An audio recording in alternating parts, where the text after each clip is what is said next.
mga hiling nga dito, marami pa kami ditong regalo, yung mga nabalot na. At hindi po kami namimigay dito pag Pasko. Namimigay po kami dito sa aming tindahan pag December 31 ng gabi, mag-New Year.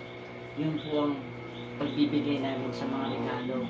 Pero sa mga inaanak po namin na malalayo, yung hindi makakapunta dito, binibigay na namin. Pero halos lahat ng mga inaanak ko ngayon, parang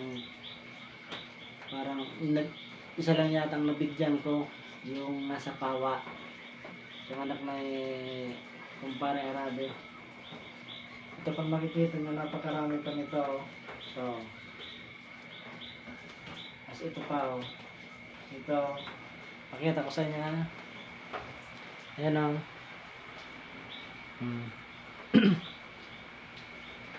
Napakadami pa na. Dito pa, babalutin pa namin niya, babalutin pa yan.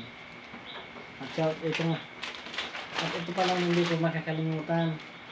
Maraming salamat pala dyan kay kumparing Jeric. Dito yan sa amin sa Barangay Kumod. Nandyan lang yan sa taas. Maraming salamat pala dito sa binigay mo sa inaanak na Bibi. So hindi po, sana lahat ng ninong, huwag kayong mga hagad na ganito. Hindi po ninong, hindi po ninang.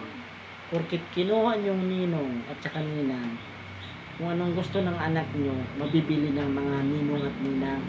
Huwag po ganon. Huwag tayong maging materialistic. Masama yun. Huwag natin yan ugaliin kasi masasanay tayo. Shoutout nga pala sa inyo dyan, Pading Jeric Tabinas.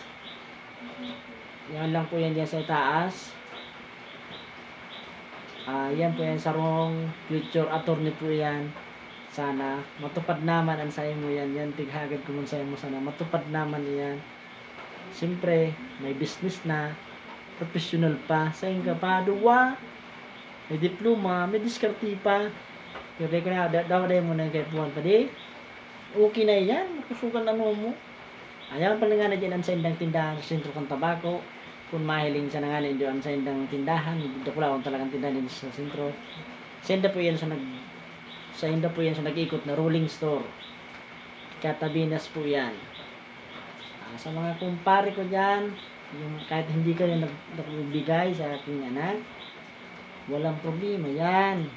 Huwag kayong mag-alala, hindi naman yan ang basihan, yung binibigay. Kahit sinabi ng pare, kayo yung maging nanay at tatay, hindi naman pwedeng lahat ng pangailangan ng inaanak sa inyo. Kumbaga, nasa likod lang kayo. Priority pa rin yung mga parents nila. Yun lamang po at maraming salamat.